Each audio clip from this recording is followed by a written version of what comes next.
My name is Fong Vang. I'm 29 years old and I am a tattoo artist in St. Paul, Minnesota. Professionally, I've been tattooing for 4 years and a month. I like to do realism tattoos and Japanese, more realism than Japanese, but I like to dabble in Japanese just to get away from realism here and there. I don't want to do realism all day, every day, because I find that boring. So, every now and then I would like to do some Japanese and a little bit of color. I don't do a lot of color, and a lot of people know that, but I like to do hints of color in some of my tattoos.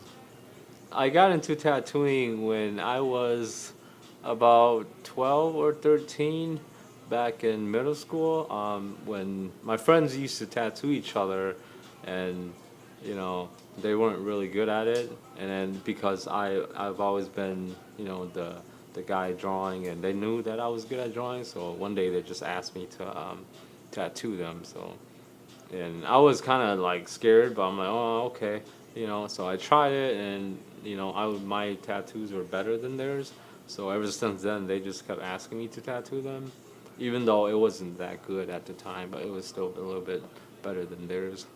Since then, I've been tattooing all the way up till now, but when I was still tattooing at home, it wasn't as often.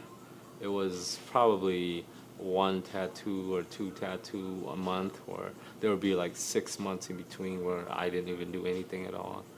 So until you know I became a professional, then I started tattooing every single day. I like to do a lot of portraits and a lot of like wildlife, I guess.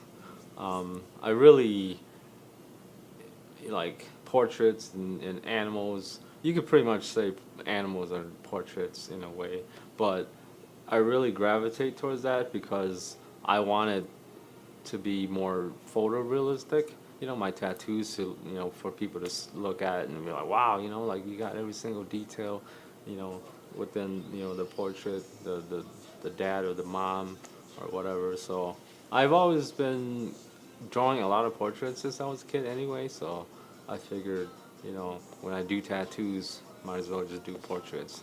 And I don't see a lot of Minnesota artists doing portraits anyway, so I figured, might as well do that and be different, you know, uh, I guess in that way, because a lot of the Minnesota artists or artists in general, they'll do a lot of traditional work, you know, so I wanted to stand out, I guess. That's why I chose to do more realistic portraits and stuff.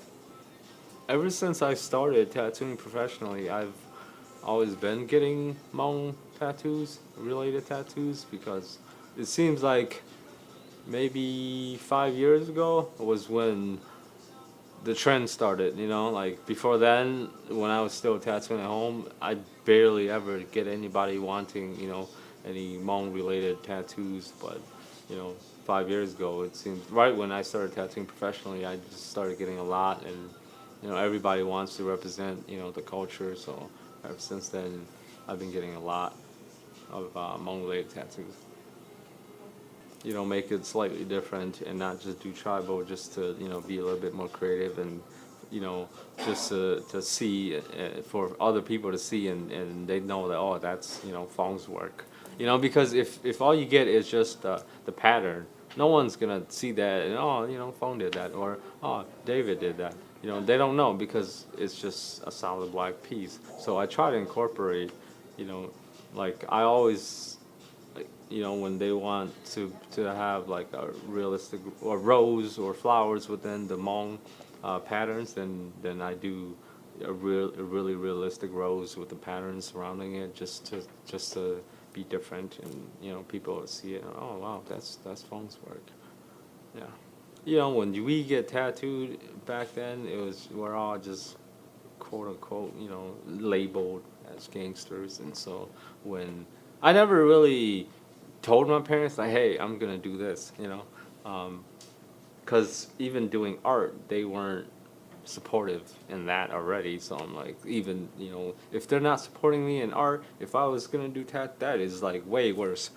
It wasn't really until like I guess 3 years ago when I was, a little bit more successful, I guess, and more people started to, notice me. That's when my parents started supporting me a little bit more.